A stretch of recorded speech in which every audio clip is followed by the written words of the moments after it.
Welcome to Aurora, the hub for tomorrow's social innovators and change makers. We are a partnership of like-minded, research-intensive European universities.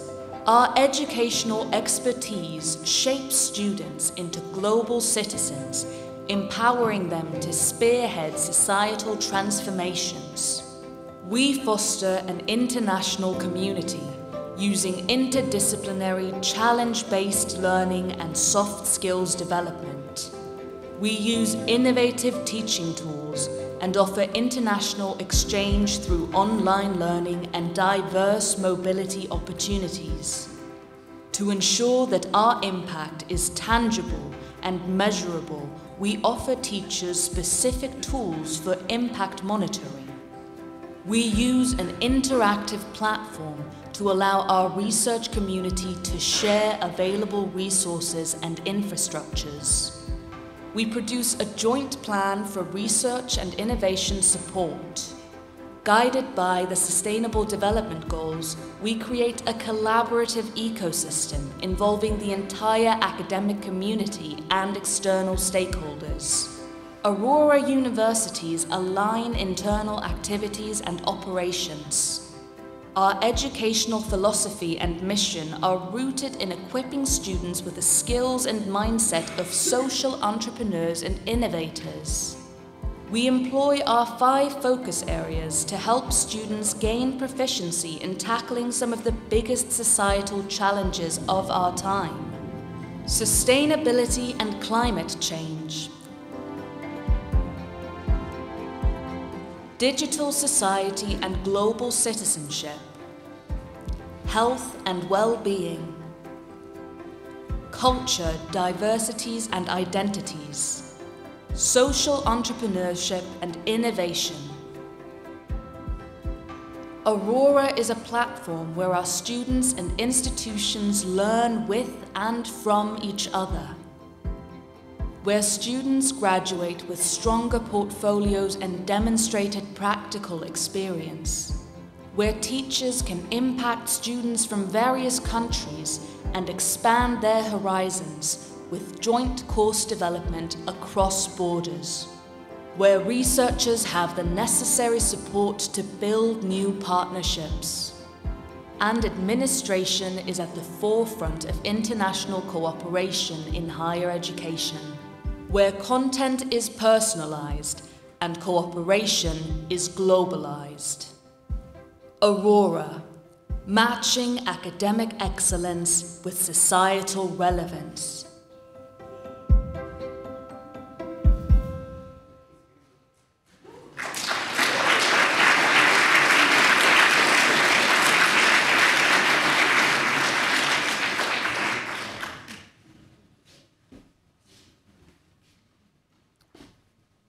Dear Ambassador Lucy Samkoa, Aurora colleagues, dear friends and guests. Good morning. It's my pleasure to welcome you here today as the President of Aurora and the Rector of the University of Iceland. This is an exciting event, the kickoff of the new phase of Aurora, made possible by the continued funding of the European Commission from the Erasmus Programme for the years 2023 to 2027. The new phase is entitled Aurora 2030, in reference to the vision of Aurora to shape higher education in line with the UN Sustainable Development Goals. Aurora long-term strategy is guided by societal impact for sustainability. Aurora has come a long way since the network was established in 2016. I'm proud to have been a part of Aurora from the very beginning and to have seen it grow with increased and deeper collaboration, and not the least that Aurora was successful in becoming one of the first European university alliances. In the first phase, we set very ambitious goals, and even though our targets were not always easy to reach, we definitely delivered and received glowing marks from the European Commission. But we have also learned from the first phase, and we have refined and streamlined our priorities, so I have even higher hopes for the success of the Aurora 2030 program we are starting today. I'm pleased with the new program's increased emphasis on research, collaboration, in addition to our collaboration on innovation in learning and teaching, to address important societal challenges. We will place a strong emphasis on innovation in teaching, joint development of courses and study programs that support the global goals, as well as continued collaboration to remove administrative barriers.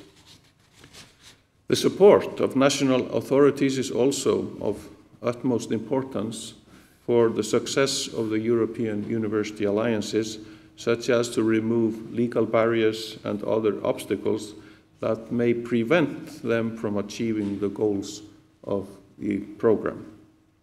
I'm proud that Aurora 2030 will be led by the University of Iceland in close collaboration with our co-lead at Vrije Universiteit Amsterdam, the Aurora Central Office, and the rest of the Aurora universities, Copenhagen Business School, University of Innsbruck, University of Duisburg-Essen, Palaki University, Olomouc, University of Rovira i Virgili, University Federico II in Naples, and our newest member, University Paris Est Créteil. We are fortunate to be a network of great universities and work with great colleagues. In a collaboration network like Aurora, we occasionally welcome new partners, but must say goodbye to others. The University of East Anglia is leaving this year. I'd like to thank UEA and its committed Aurora team under the leadership of former Vice Chancellor and President of Aurora, David Richardson, for their hard work over the years and their important contribution to Aurora. I'm very pleased that David is here in the room today. David, we greatly appreciate all your excellent contributions.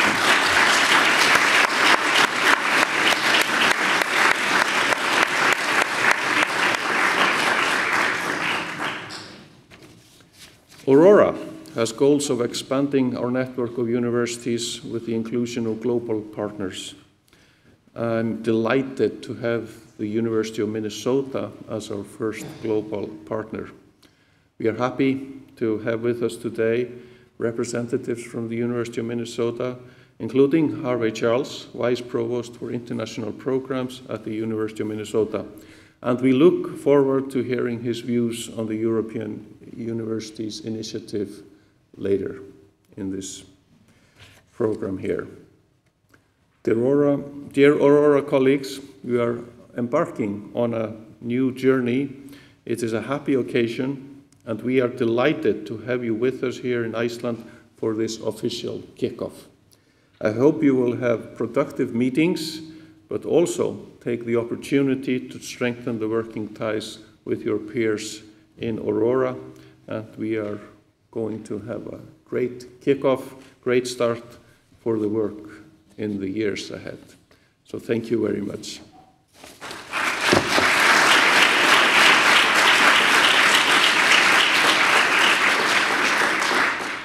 So we have a program here today, and our next speaker is Lucy Samkoa, the Ambassador of the European Union to Iceland. So Lucy, please.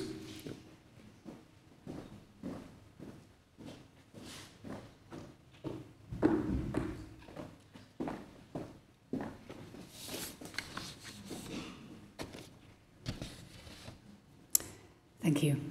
Director, distinguished guests, it's my great pleasure to be here today on behalf of the European Union. This is the right time of the year to celebrate the Aurora, not only the beautiful dancing lights in Iceland's skies, but also the university collaboration project of the same name.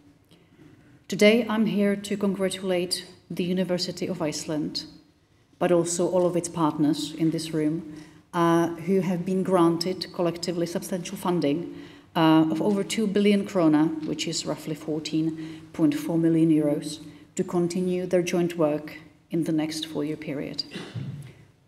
The European Union strongly believes in supporting higher education, which drives economic prosperity, which increases understanding and also cohesion in our societies.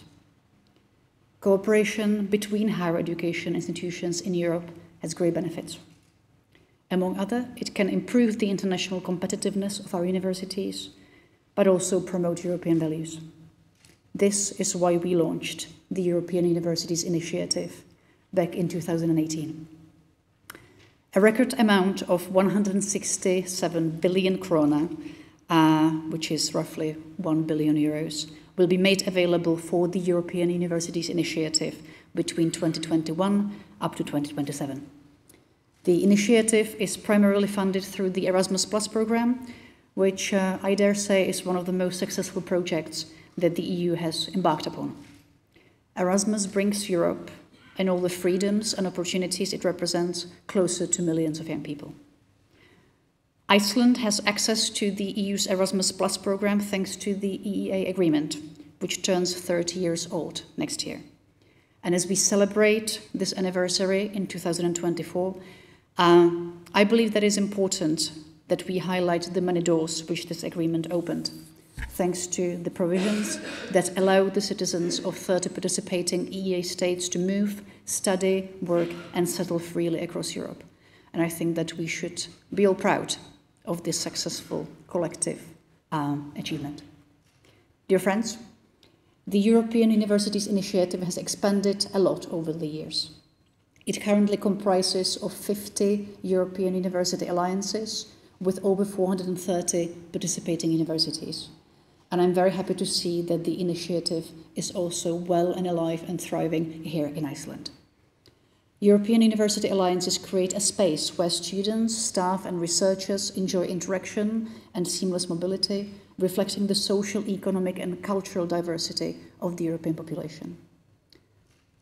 To tackle big issues facing Europe and the world, such as the protection of our environment, promoting democracy, improving health, working with AI and big data, we need transdisciplinary and transnational teams of students, academics, and other stakeholders.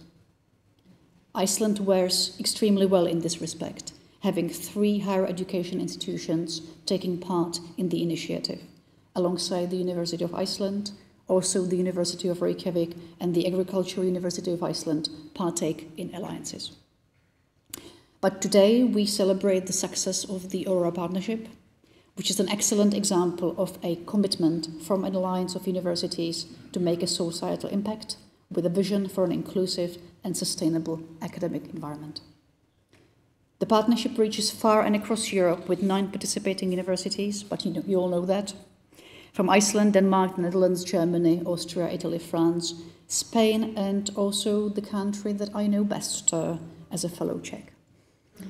The new Aurora 2030 project, which is led by the University of Iceland, received, and you mentioned the director, a glowing evaluation from the European Commission, scoring 90 out of 100 points. Now, it's been a few years since I left school, but I think that a 90% score sounds extremely good to me. So again, congratulations to the Aurora Alliance and the University of Iceland and to all the participating universities whose representatives are here in this room today. And I for myself can say we all look forward to seeing the results of your work in the years to come. Thank you.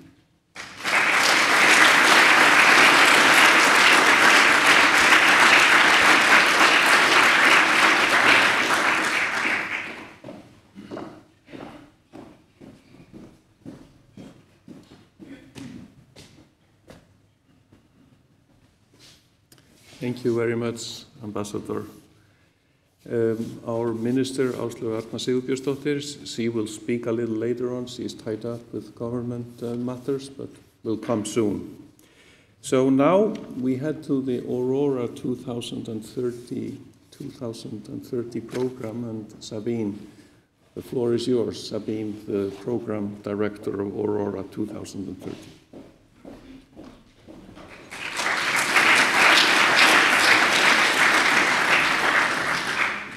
Thank you.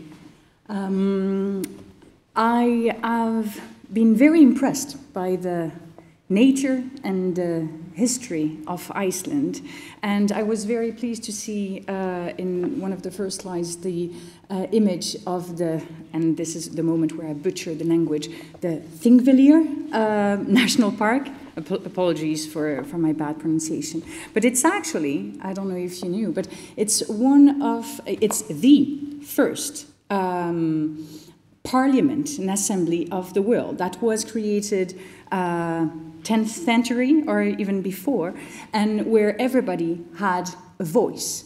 Everybody could bring an issue to the table to be discussed in a collective manner, to be addressed, to be judged as well. And actually, the judicial power, it's a very hard word to say, belonged not to the executive, not to the kings or the heads of the clans, but to a specific function and listening to everyone. And I think this is very interesting for Aurora to start its new program, its new phase of the program in such a territory of rich history and also nature. I've tried to weave in some of this nature in my presentation, weaving the wonders of Iceland into the wonders of our Aurora 2030 program. So, if we start with our foundational elements, we are definitely building on our successes. The 90 out of 100 score is indeed very dear to my heart as program director. And beyond that score, there's already all the results that we have achieved and the collaboration, the rich collaboration that we've had. And we are moving forward into a sort of a larger scale, an in-depth international collaboration, and this is what this beautiful crater here symbolizes. In this new phase of the program, we're going to enhance our deep commitment to societal impact, still promoting diversity and sustainability in education and research.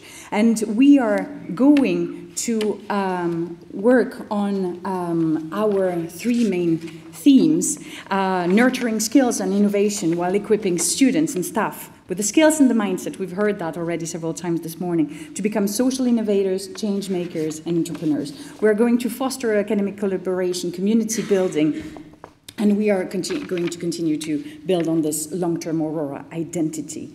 And collaboration with external stakeholders is going to be even more important, as we're going to go a bit broader, like this broad crater, in our connections with society. And in education, but also definitely in research and outreach. And we will hear a lot more about this in detail in the next couple of days. And what we are going to do a bit more specifically is to create educational hubs. We prototype those pilot domains, as we call them, but we wanted to give it a better, more deeper flavor in terms of the community building. And we will cultivate those community of learners, researchers, and stakeholders, like I mentioned. Advancing joint educational initiatives. We have certainly done that in the first part of the program, but we're going to go deeper into this. And as the video was saying, we are going to also implement flexible learning, giving that opportunity to our learners and promote transdisciplinarity, continue to do that as we started. In the next phase, we are going to go deeper in staff empowerment and support, because staff members are the backbones of universities, and we need to support staff developments in response to those societal challenges. We need to foster social entrepreneurship, innovation, and education, and building those communities in a physical way, but also in a virtual way, using the technology to enhance this connection with the external stakeholders and propel. I wanted to show you an image of a geyser, but it's a quiet waters, but then it will propel and expand, hopefully. So, Also, in teaching and learning, we are going to align our education more with our impact and the SDGs. We are going to infuse those innovative pedagogies and service learning opportunities also in the curricula, facilitating challenge-based co-creation for societal impact. And we are going to develop an SDG education platform to equip our staff, and also hopefully a dashboard to also continue on the great steps that were being done for the research SDG dashboard. What we are going to do as well, as we were talking about our associate partners and our additions in Aurora, we are going to strengthen research and education capacity with global partnerships for local impact. And in the same way that you see a bit of a different vision of this cascade, we are going to use these partnerships to give us a different perspective. Partners in the Global South will collaborate with us and bring their new, sometimes also refreshing perspective and challenge our assumption, hopefully. We were talking about decolonization of the curriculum in the session in the morning. We are going to have real-life learning labs, which are going to provide us also, hopefully, a different perspective in our academic teaching. Encouraging academic collaboration. These wonderful tomato plants, what are they doing here? Actually, well, in Iceland, I learned they're boosted by geothermia, and those tomatoes, I tasted them, are absolutely wonderful. And for me, they symbolize perfectly how we want to boost the creation of research communities and the support provided to early career researchers with seed funding. In Aurora 2030, we want to make these growth and provide support and infrastructures to open science, and also, quite challengingly, reform research assessment. Creating better campuses is definitely one of our commitments as well. We want to lower carbon footprint and ensure that the Aurora infrastructure are sustainable as possible in terms of environmental impact. And we want to develop further the Aurora virtual campus as well, integrating key Aurora IT services for students. This beautiful rainbow, where people gather around, is for fostering inclusion and engagement across the board. Upscale the co-engagement of the student community across Aurora universities, with expanding the ambassadors program that has been very successful, develop peer-to-peer support, organize events like the Aurora Student Conference, but also many workshops and trainings. We want to upscale the Aurora Capacity Development Program with our 4 associate partners in Central and Eastern Europe, assisting them in developing their institutional capacity for academic excellence and societal relevance. Also, last but not least in the slides, we want to create a peace education hub at Kharkiv University.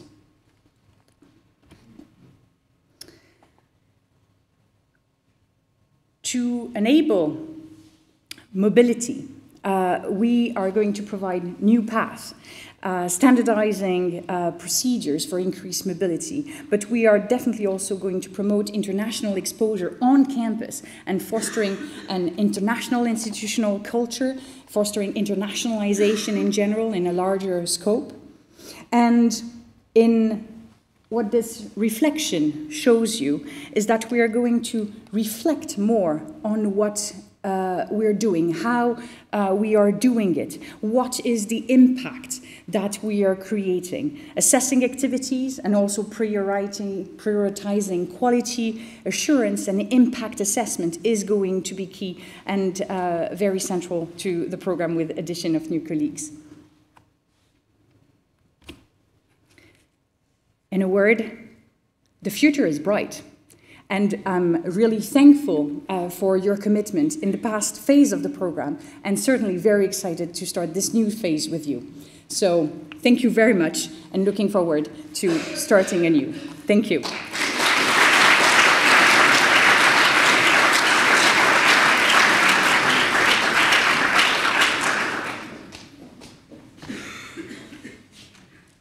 Thanks a lot, Sabine, and thank you for your outstanding leadership in the previous program. We look forward to working with you in the new one.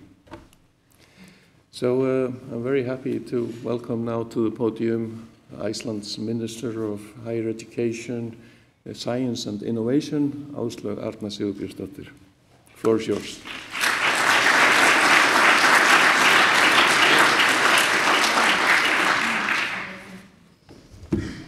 Thank you so much, dear academics, students, dear friends. It's a great pleasure to be here with you today and welcome you to Iceland and to celebrate a renewed mandate for the Aurora Alliance and a strong focus towards 2030. The fundamental strength of Iceland's higher education system lies in its international connections.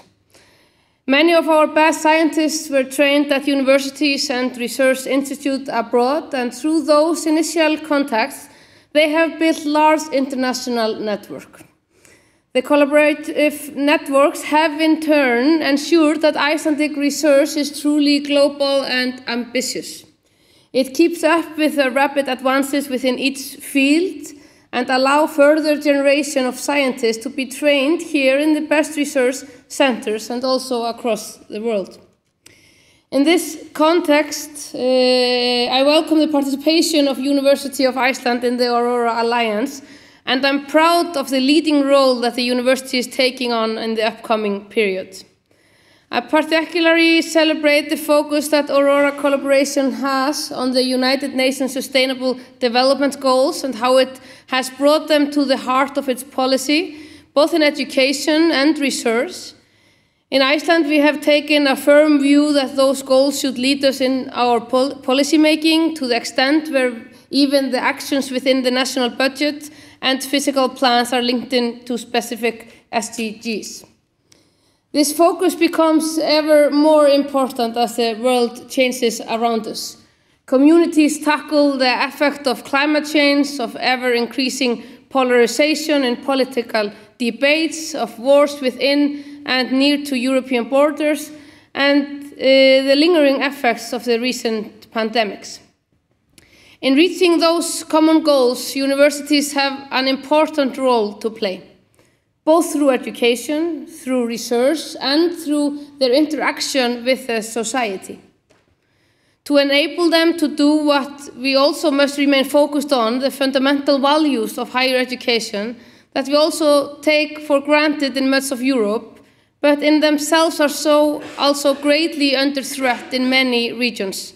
Both academic freedom, institutional autonomy, academic integrity, participation of students and staff in higher education governance, and public responsibility for and of higher education.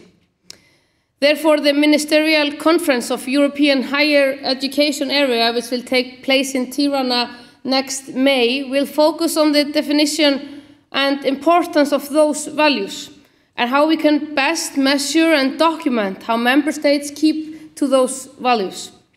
Iceland takes over the co-chairmanship of the European Higher Education Area immediately following the conference, and we will ensure that work on those values will be prominent in the working program of the next period. No single institute is capable of tackling the world challenges on its own, but collaboration brings a strength that has the potential to be greater than the sum of its parts. And in the new funding model for Icelandic universities, which I presented earlier this year, we want to seek to encourage and reward even more internationalization, community engagement and collaboration, both within Iceland and further afield. I'm therefore delighted by the way in which the Icelandic institution have played a role in building and strengthening European University Alliance across Europe, and I hope to see this collaboration go from strength to strength in the coming years. I want to end by celebrating all the students and staff of the Aurora universities who form the true core of the collaboration. Without the genuine engagement of students and staff at all levels, an alliance is just a grouping of institutions. But with effort of staff and students, your efforts, support, and enthusiasm and hard work, you have created a true Aurora community that is presented here today. I wish you an enjoyable continuance of your meeting and many years to come. I really hope that you will not get volcanic experience while in Iceland, but what we see through the challenges with our earthquakes and our volcanic activity, we see really clearly the importance of higher education and research tackling those challenges. Thank you and have a good meeting.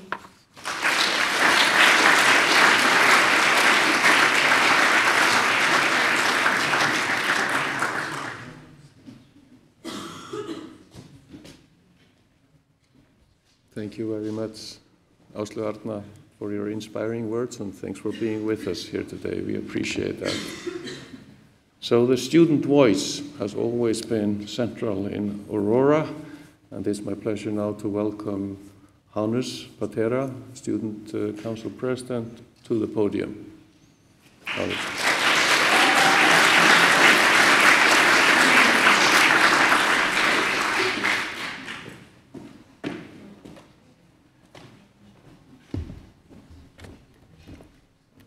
Dear all, I want to say thank you for coming. I'm glad to see more of you here than during our student panel in Olomouc. It is refreshing to look at a full room for once. Today, it is my pleasure to tell you just a few words about the student engagement in the upcoming Aurora 2030 project.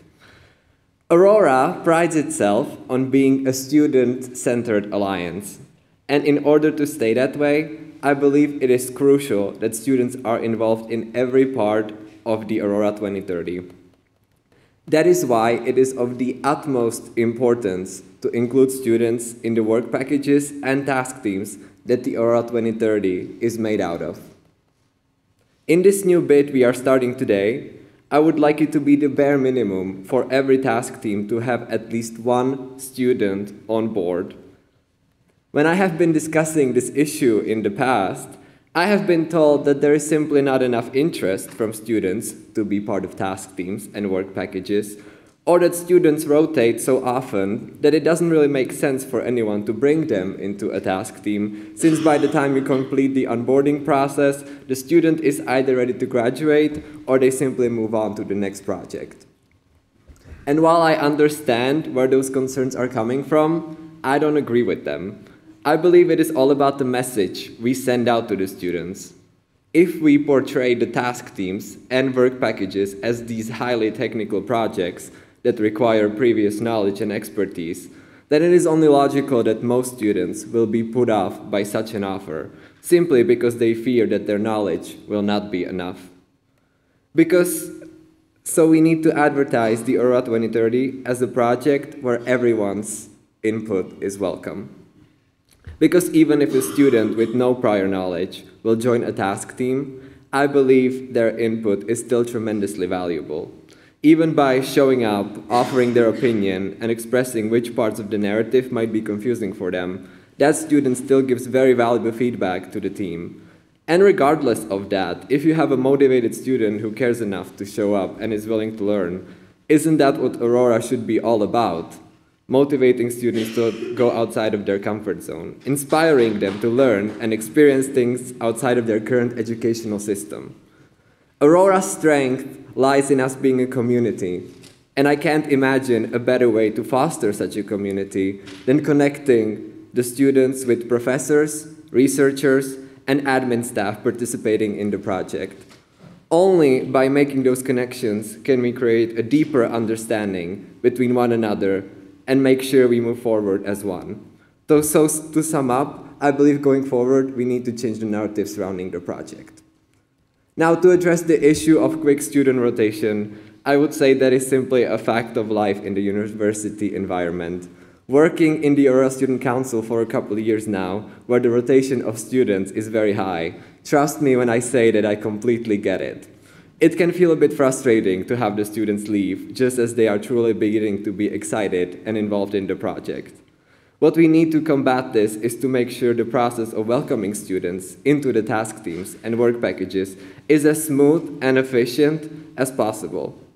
In the Aurora Student Council, we have the handbook, which is a 15-page document that I send to every new student to ensure that they understand what the council is all about and what is expected from them. Now, this is just a suggestion, but I would recommend something similar in nature combined with the one-on-one intro meeting for the task team leaders in the upcoming bid. I'm sure the students would appreciate it. Now, regarding the other ways of student engagement in the Aurora 2030 project, I am happy to say that registration for the student schemes is open, the current deadline for applications being December 1st. Niels Hexpoor and I are also working on the content of a student conference that will be held at the University of Rovira i Virgili between the 14th and 15th of February. We hope as many students will be able to join us there as possible. And now, last of all, let me tell you just a few words about the Aurora Student Council. I am proud to say that we have more members than ever and that most partner universities have established 2 representatives for the Student Council. We have also reached out to our associate partners, and I am proud to say that we have students from the Neofit Rilski University in Bulgaria present in the council now. Now, during our meeting in Olomouc last month, the Aurora Student Council agreed on a mission statement, which I would like to present to you right now. It reads the following. The Aurora Student Council is on a mission to increase student power and inclusion of students in decision-making in Aurora. The Student Council works to increase general visibility and awareness of student opportunities and disseminating our presence throughout the partner universities at all levels, from the executive level to the student population. The Student Council strives to improve student life in higher education by advocating for student rights and inspiring local change through international cooperation and community. The Student Council will work towards its goals by establishing a strategy spanning the 4 years included in the second phase of Aurora from 2023 to 2027. The Council will also establish an action plan to be executed within each term, containing, among other things, specific deliverables relating to the emphasis of the year and aiming to create real change within the partner universities. Now, as it is mentioned in the mission statement, we as a council entered the new bid with a plan to create a 4-year strategic plan in order to ensure long-term impact of the work we are doing. Now, we have already begun the process of creating such a plan, and I have to say it is going extremely well. In fact, one of our student representatives will tell you more about it tonight at the wrap-up session. Now, that is it for me. Thank you very much.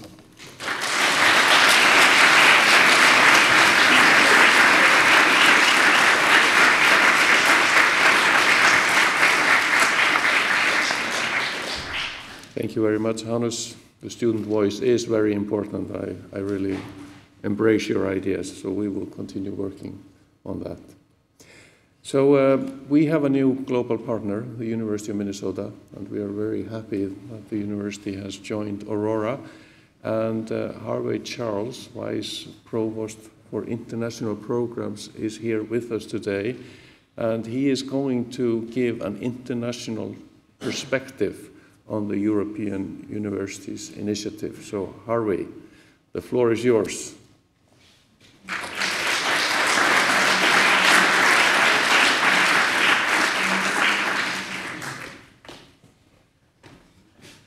Hello, everybody, and distinguished guests, the minister, the ambassador, and alliance partners. I'm delighted to be here. And I'm particularly pleased that the University of Minnesota was invited to be the first American institution to be part of this alliance. I do have some exposure to alliances. I serve on the International Advisory Board of ARCUS, and it has been an interesting past 4 years being on that board because as an outsider, as a non-European, observing the processes of that particular alliance and now being part of this, I can tell you that I'm incredibly impressed. And I'll say a little bit more about that as I go through this talk. I've decided to entitle this The View from Across the Pond, Alliances, Academic Values, and the Way Forward. I start off with a brief history of EU academic alliances, and of course this is much more useful to someone like me than all of you, but of course you understand this history, how it started with the French president and his call for European universities, network of universities to facilitate mobility. But of course all of this happens within the context of Bologna and Erasmus and significantly European integration. And it is quite clear to me, again, as an outsider, but I suspect that you may share my perspective on this, that the role of higher education is actually fundamental and indeed indispensable to the European Union project. A mere 6-7 years later, there are more than 50 academic alliances, and the objective continues to be to shape the university of the future through a long-term shared strategy of excellence in training and research. But why a shared strategy and why alliances? For the simple reason, in my view, that alliances create communities, and communities continue to be effective devices to pursue common goals and drive transformative change. And as an example of this, I cite the Intergovernmental Panel on Climate Change, which is an organ of the United Nations consisting of more than 4,000 scientists from dozens of disciplines from all over the world engaged in trying to understand the forces that have created the challenges around climate change, where we stand today, and what we can anticipate going forward.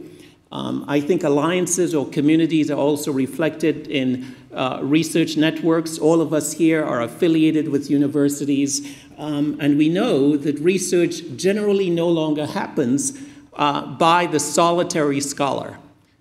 Practically all research that happens today happens within the context of research networks. In fact, I would say global research networks.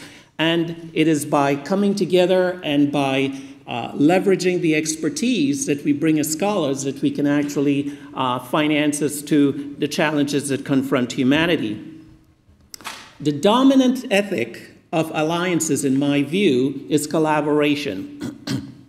And by the way, I listened very carefully to the minister and to the ambassador and to Sabine, and I was struck by many of the themes that were shared, and I assure you I did not conspire with them before this talk to try to compare notes or anything of the sort. But again, I want to say that collaboration is indeed the dominant ethic of alliances, because collaboration actually provides or creates better educated students, more rigorous research, a shared cultural identity, and of course that is particularly important within the context of the European Union, stronger economies, better quality of life, and peace and prosperity. So how might we view these alliances from the United States, the other side of the pond?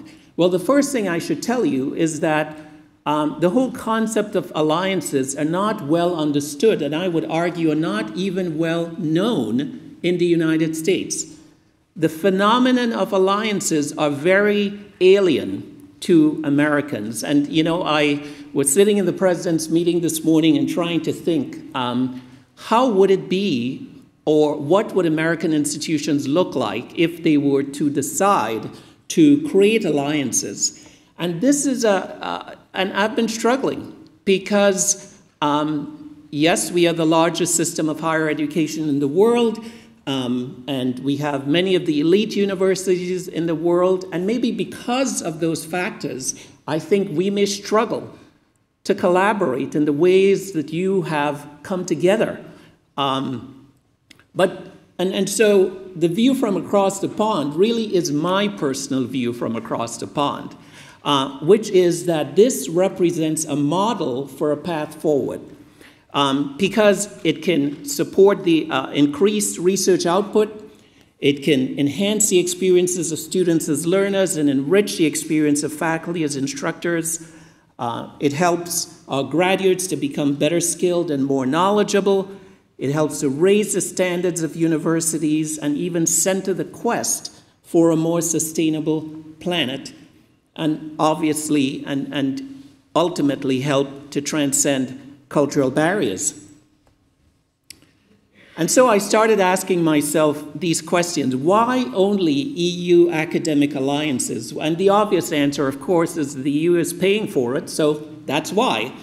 But beyond that, I continued asking, are alliances only the province of EU universities? And I would say that by virtue of being invited as an American institution to be part of Aurora, maybe not. But might non-EU universities be included?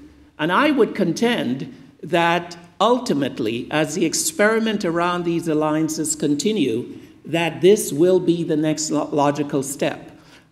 Because the good things that are happening within the context of the alliances cannot be, as it were, self-contained. It would have to be shared. It would have to go outwards. Who should be deemed worthy partners? Can alliances serve as a bulwark against securitization? And it's securitization in the sense that maybe we need to wall off certain countries from the scholarship and the research that we do because they want to steal our intellectual capital and compete with us and do all of these terrible things.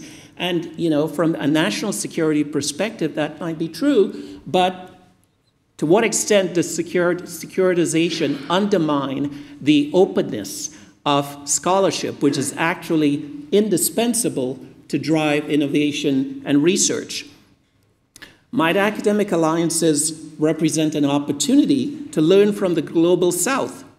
Might it also be an opportunity to advance diversity and equity and inclusion? And I was really pleased to see those themes mentioned in previous talks.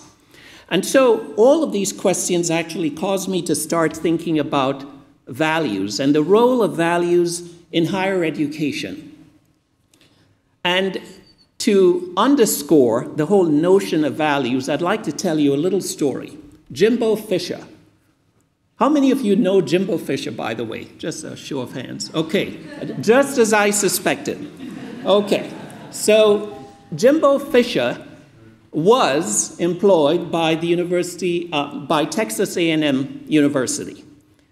And I'm saying was because he was fired 2 weeks ago as the head football coach.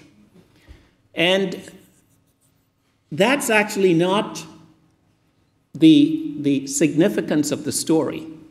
The significance of the story was that Jimbo Fisher, over the next 7 years, will be paid $76 million to not, I repeat, not coach. Okay? He was bought out because Texas A&M was unhappy with his performance as a coach. As you know, for many American universities, winning a football championship is everything. And so I thought that sharing this little anecdote with you will underscore the notion of the importance of values in higher education.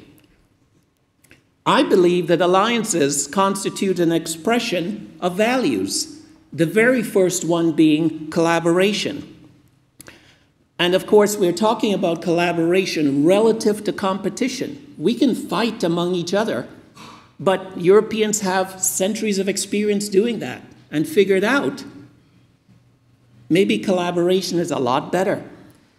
But especially now, in this age of polarization, and we have our issues around polarization and the 45th President of the United States and all of that, and you have your version of polarization as well, and we don't need to get into that this morning. But the value of collaboration, I think, is expressed by virtue of the United Nations and by NATO and by the World Trade Organization and even the EU. In fact, collaboration, we've determined, constitutes a smarter alternative. And so, to the extent that values are a part of the alliances, and collaboration is a preeminent value, might there be other values that might be part of academic alliances? And I contend there are many other values. I figured I would just identify 4 of them. And so we can start with sustainability.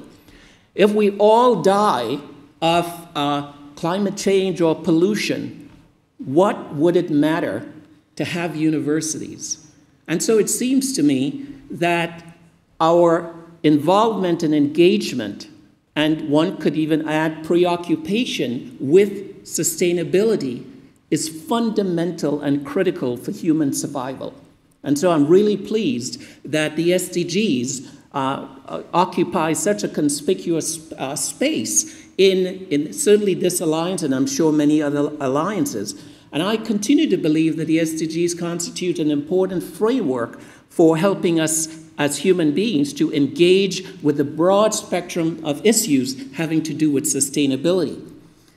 The alliances also provide the perfect infrastructure, I think, to educate on sustainability, and education is really critical because we are trying to influence personal behavior. Alliance is also uniquely positioned to influence government, and we have representatives of the government here with us this morning, and business, economies. And finally, alliances constitute an important societal institution and with the credibility to lead on the issue of sustainability. What about the value of capacity building relative to alliances? Well, if alliances are good for the EU, might they be good for other nations or other regions of the world? We are all familiar with the long histories of colonialism and exploitation, and might alliances serve as a vehicle to help address the obligations that we have to those who have suffered, those who have been on the margins, so to speak. And the fact of the matter is, there could be a lot to gain, a lot of self-interest, if you will, in helping other institutions and other nations that have not been as successful as the West through alliances. We can certainly learn from those who we may want to see and perceive and look to as being less fortunate. So the whole value of capacity building, I think, has an important role to play as we talk about alliances. What about cross-cultural understanding and alliances? You know, in 1946, Senator William Fulbright established a Fulbright Fellowship, which is a very distinguished fellowship program in the United States. I can't say to you that it's comparable to Erasmus, because it really isn't. Erasmus is so much better funded and so much more institutionalized in the European consciousness compared to Fulbright. But notwithstanding, he was motivated by the idea that, in the wake of the Second World War, where there was so much death and destruction, if Americans could understand people around the world and people outside of the US could better understand Americans, maybe we will not have a World War III. That was his thinking for Fulbright. And indeed, the idea is, without understanding and dialogue, we cannot have peace. It's as simple as that. Cross-cultural understanding helps us to develop and acquire a value of a shared identity, which I believe is a human birthright. It supports our quest for freedom. It also happens to be one of the skills that many employers look for, the ability to navigate the ambiguities brought about by cross-cultural differences. And I continue to believe that the Academy and alliances that are part of the Academy, is best suited to advance these very important principles. And then finally, the pursuit of truth. And I have to say something about this because of the fact that there is the aphorism, truth tends to be the first casualty of war. Well, we have a couple wars going on right now, and we are seeing the lies and the misrepresentations in social media. We here in Europe, but certainly in many other parts of the world, we have a lot of experience with xenophobia and nationalism and racism and fascism and all of that.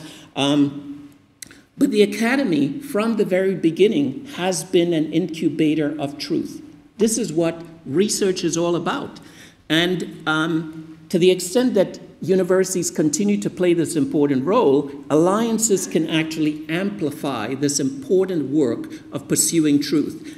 Indeed, it is indispensable to democracy and to human survival. So alliances, academic alliances, and the way forward, I believe that it's crucial that we view collaboration as the new currency in terms of how institutions engage with one another, that we commit ourselves to institutionalizing alliances, because again, alliances speak to community, and we understand the value of community. We use alliances to try to have a global impact, and ultimately, we can succeed improving the well-being of humanity. Thank you so much.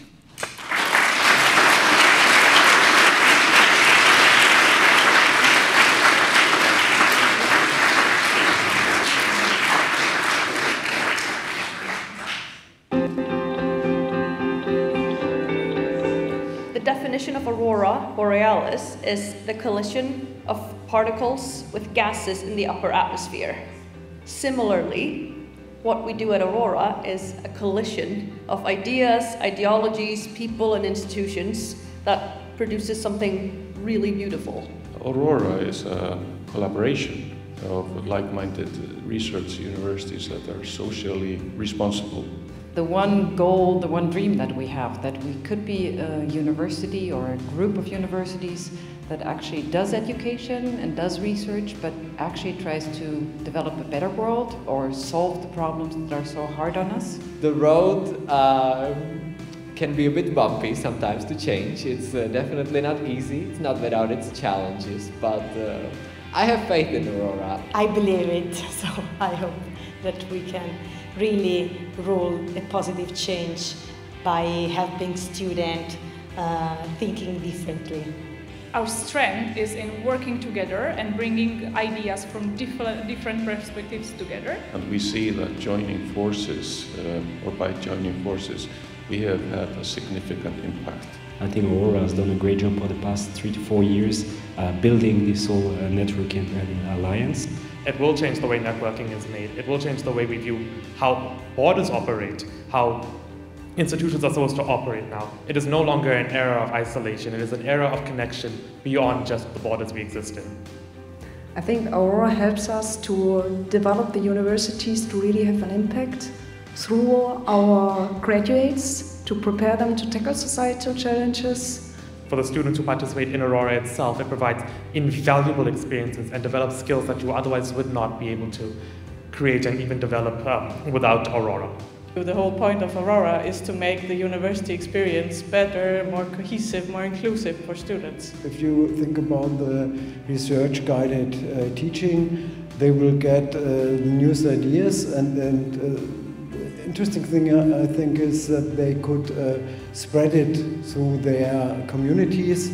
We can sit and assume that we're going to change the world. That is a very ambitious idea. We should go with we're going to change the everyday of every person that is involved in this project, and that we can touch with whatever we're doing.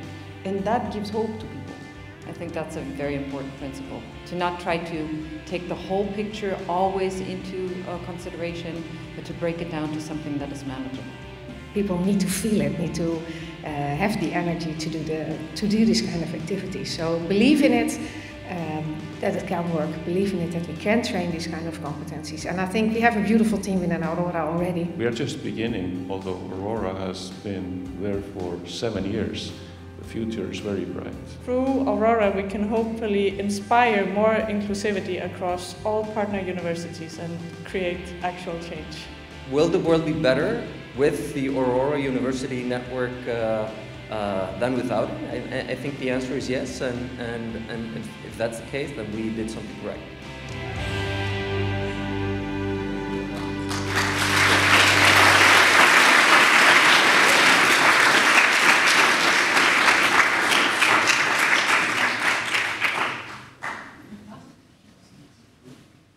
Right, now we're going to conclude with a panel for the last few minutes. Yes, so we welcome. Yeah, we'd like to ask the panelists to come up here. We don't have any arranged seating. We're all friends and equals here.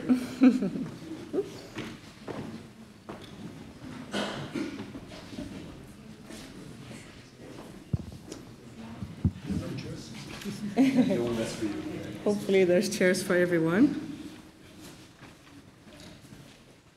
Yes. So just before we all get to go to lunch, we would like to welcome the rectors, vice-rectors, and other representatives from the Aurora universities for a panel discussion about the Aurora 2030 program. My name is Nana Brun Rasmussen. If you didn't pay attention to the video, I am the Aurora Student Council Secretary and International Officer for the Student Council at the University of Iceland. And I will be introducing the first half of our participants. So if you can please indicate when your name is said so everybody knows. Firstly, Martin Prochaska, Rector of University Palacký Olomouc. Josef Pajares Masal, Rector of University Rovira i Virgili. Bernhard Vögenschuh, Vice Rector for Students and Teaching Affairs, University of Innsbruck. And Jean-Luc Dubois-Randet, Rector of University Paris-Créteil. And then we have Karen Shire, Vice Rector for University Culture, Diversity and International Affairs at the University of Duisburg-Essen. We have Martin Jes Iversen, Vice Dean of International Education at the Copenhagen Business School. We have Mita Marra, Professor at the University Federico II in Napoli. We have Marceline Zweikhorst, Professor at the Vrije Universiteit Amsterdam. And finally, we have Jonathan Benediktsson, the Aurora President and Rector of the University of Iceland. And I myself am Magnus Thor Torfason. I'm an Associate Professor at the Faculty of Business Administration here at the University of Iceland and involved in Work Package 3, Social Entrepreneurship and Innovation. And we'd like to have a nice informal discussion here. Yes. In terms of the technical details, we have 2 mics, and we'll see if you'll be able to just kind of pass them between yourselves. If we're happy to be runners on the mics as well, but maybe if people if you just see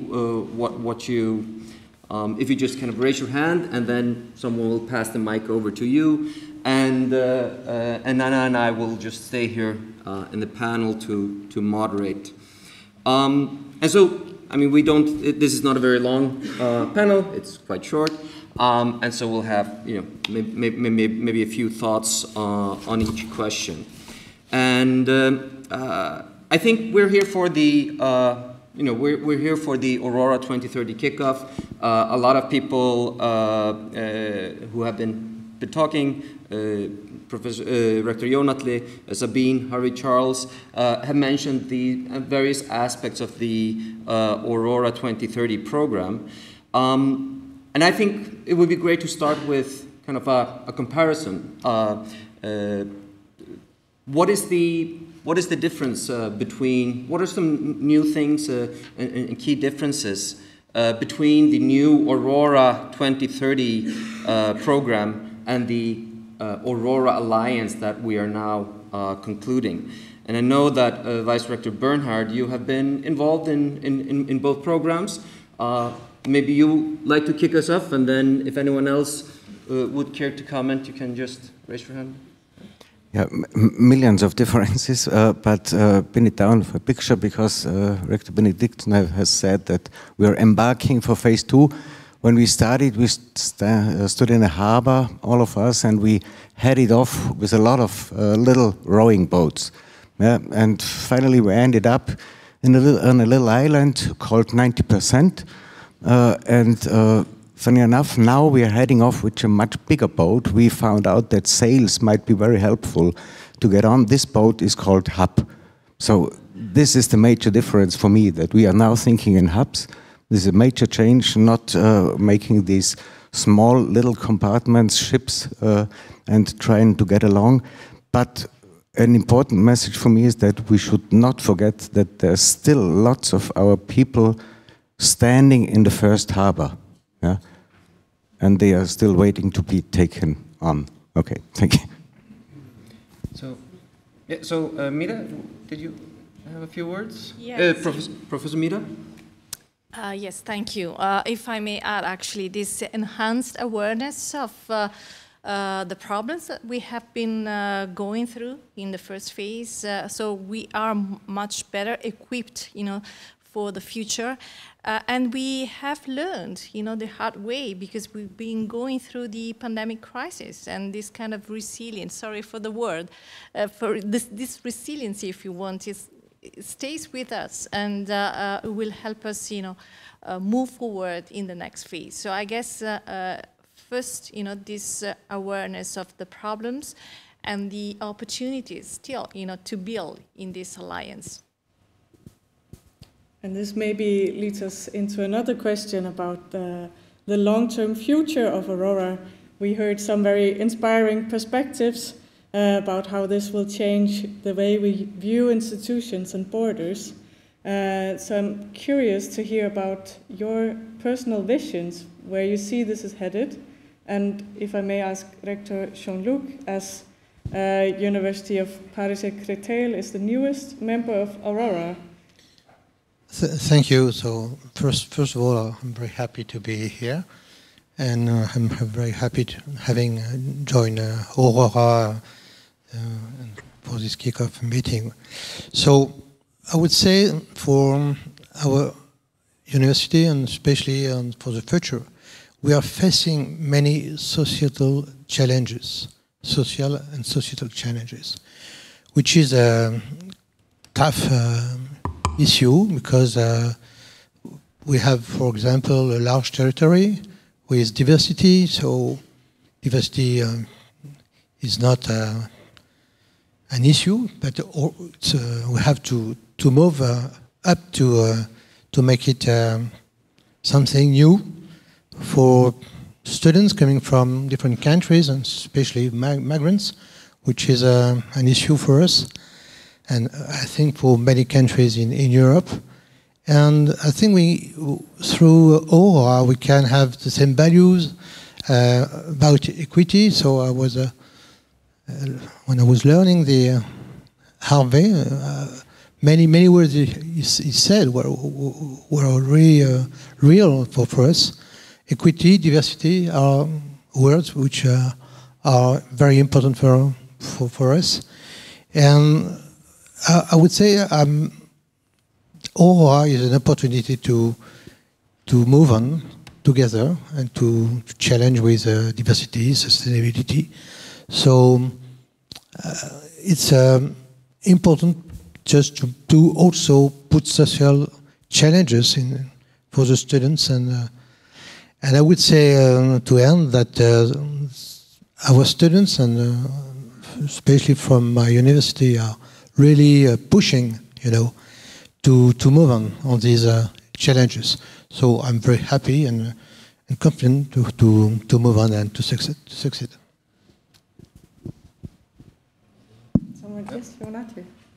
Thank you very much. I think the future is bright, as has been said many times here. How the Aurora collaboration will develop, it is based on the institutions being involved, the leadership, and money. So, I mean, there are many things we need to keep an eye on, but the topic, the global challenges we are addressing, and the collaboration is very, very important. So, if we have a great focus, I think we will be successful, and again, I'm optimistic.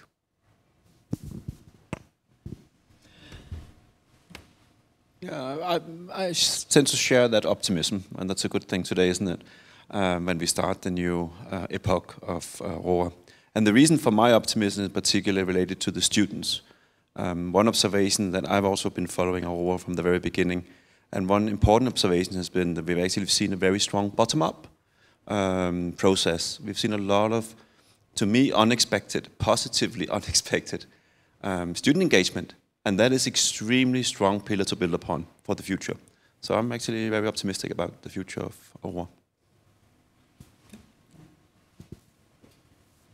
So, good morning, everybody. As a researcher, I've been involved in different European projects. And I know how difficult it is to keep for the second bit. But here we are today, starting the second bit. So that's the reason why I'm so optimistic also, because we learn from each other and we are facing some problems together. So that's the best way in order to keep moving forward this forward path. Yeah, and yeah, that's a good point. These questions are related. As we switch from applying for a first bid to a second bid, we have to say not just what we're gonna do. We have to say what we did already. And I think it was great that we managed to do that. And I think also in the second bid, we've also another thing that we've noticed as we are kind of transitioning more to the future. We've also started looking outside the alliance. We've looked at the impact of the Aurora Alliance kind of beyond just the schools and the universities. We have members from other continents. And I just wonder, how do you see kind of the possibilities for Aurora to kind of have an influence beyond itself? Is that something that you would care to reflect on? And how we kind of stand, how we approach that in contrast with the, with the Aurora program in general, with the European University program in general. Anyone? Yes. So this is an open question.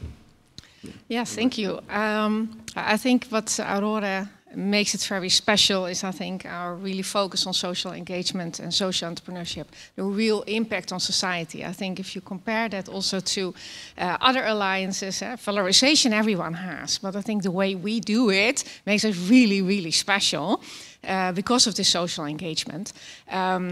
And the impact it has is therefore also beyond our universities, because what we do is social impact in society. So I really hope, and you see it already, that we have impact in society and in Europe. So it goes really beyond only our universities itself, I think.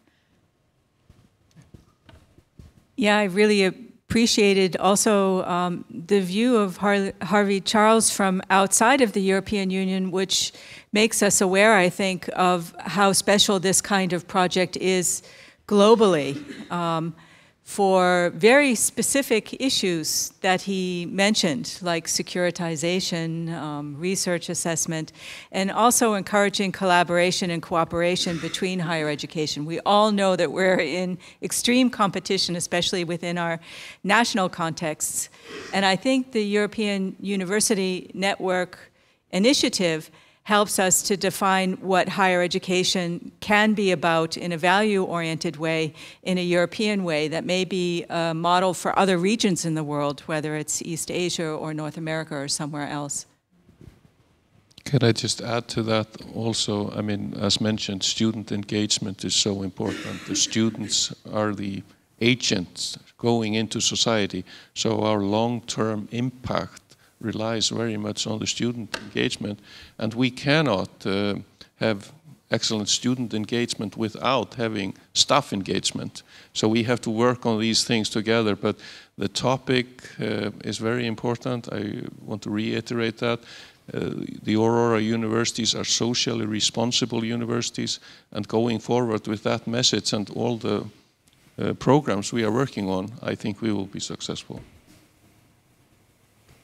Following up on that, and unfortunately it looks like this will be our last question. We've had so many great speeches, so we will have to wrap it up in 5 minutes. The Aurora Student Council has chosen the emphasis inclusivity in education this year, and what we really hope to do is to solve some of the challenges that we see through Aurora with joint effort. So I'm very curious to hear if someone has perspectives on how we can do this through Aurora, what way you see forward. I know Karen perhaps is... I'm a pro-rector for diversity, so maybe for that reason. And I mean, inclusivity is a big word. Of course, basically it means ensuring that everybody has equal chances to participate in any organization or in any context. Many of our universities are, because of their geographic and historical origins extremely diverse. We have half of our students in Duisburg-Essen are first in their families to study. About 30% have some dimension of migration histories. Another 20% come from foreign countries. And if we multiply that, I think, across all of our universities, then we have an incredibly diverse student and also researcher population. And making that maybe more visible and more part of our identity and part of our values to support this kind of diversity, I think, can be something that Aurora can do in a way that when I look at other European University Alliances, they can't. One aspect I also think is important in relation to diversity, that's what we can call academic diversity. I'm coming from a business school, and for us it's very important that we now collaborate in an alliance with comprehensive universities, because that provides opportunities, academic opportunities for our students to engage in courses and projects that will not be able to engage in otherwise. So I think that is a very important part of focusing on the academic level also in relation to inclusiveness. Yeah, if I may add just the very fact that we have been building, catalog of courses, contributing, from each university. This is a concrete attempt at, recognizing diversity in the teaching tradition, the background, the academic diversity as well, and it's a way to decolonize higher education. Working in this sharing curriculums and non-traditional teaching courses. Thank you. Yeah, I hope also in the next Aurora bit we can even be more diverse than we are. Look at us here in the panel. I think it's not speaking so much diversity, from country-wise, but all other things I think is not that diverse. But having the Global South on board, I think in the new bit, having other students. So I think being aware of diversity and keep an eye on it, make it really diverse and include other people as well. I think that's very important in the next bit as well. Thank you. Would you like to?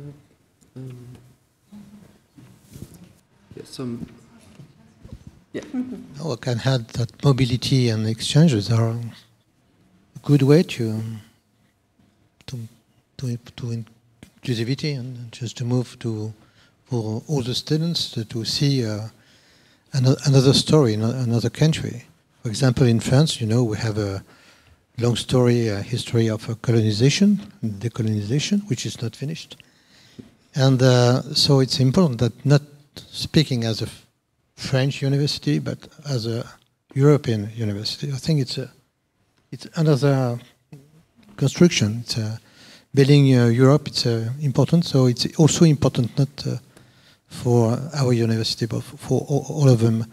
Especially when you see that the anti-Semitism is just jumping, etc. So and also the inverse against Muslims. So I think we have new things, and it's very special in Europe because our colleague from US is not here. I think he lives, but they have the same thing in US. So we are facing a new world in Europe. So we have to deal with this. So we have a very similar problem that it's not a problem. It's just an issue just to face like in Duisburg-Essen for new populations, and so it's important to have the same values, and I think Aurora has the same values, and these values for all of them. Thank you. And Rector Martin, if you...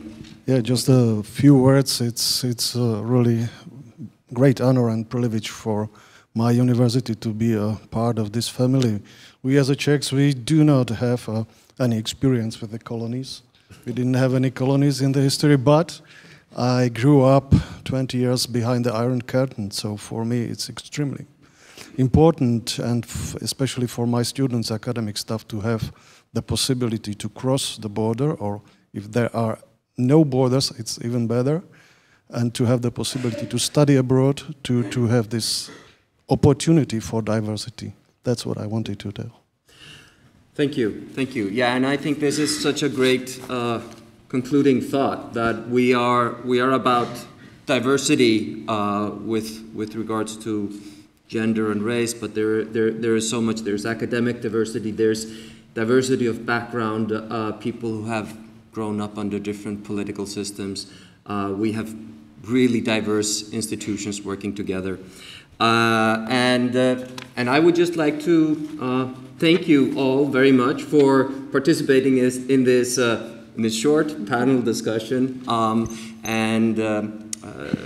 Maybe we give up an applause to the panel members.